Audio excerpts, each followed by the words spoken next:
Kamusta ka? Bakit para kang matangay? Kulang ka ba ng energy? Di ka't sumabay. Panahon na katawan ay bigyan ng buhay. We're gonna do it, we're gonna move it.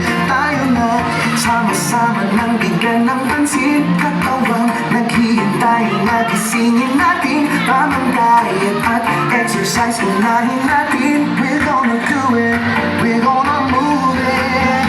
Huwag laging nakaupo, kumayot, kumalaw. Pwede naman maglakad at pwede rin sumayaw. Kung gusto mo sasabayan pa kita, ako't ikaw ay magsasaya, magpapasigla.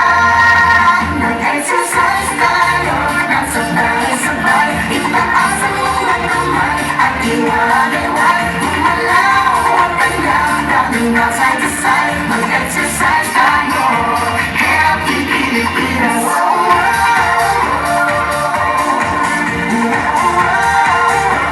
Happy Pilipinas.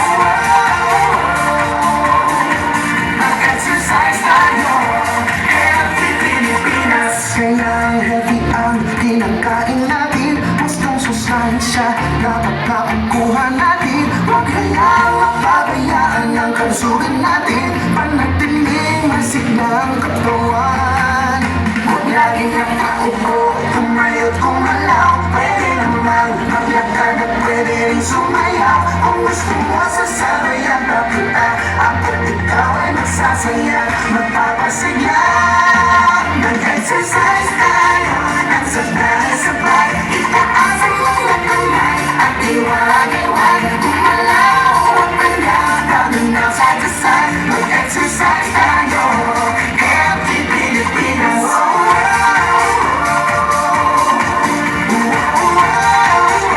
Happy Pilipinas. Mag-exercise tayo, Happy Pilipinas. Sa eskwela, opisina o sa tahanan, physical mental wellness ay alagaan. Mag-exercise tayo ng sama-sama. Mas masaya pang lahat tayo masigla. Huwag mag-jogging o tumakbo, lumangoy o malakad kahit di malayo. Iwasan natin ang sakit, tanda ang kalusugan natin ang pinakamahalaga. Healthy lifestyle,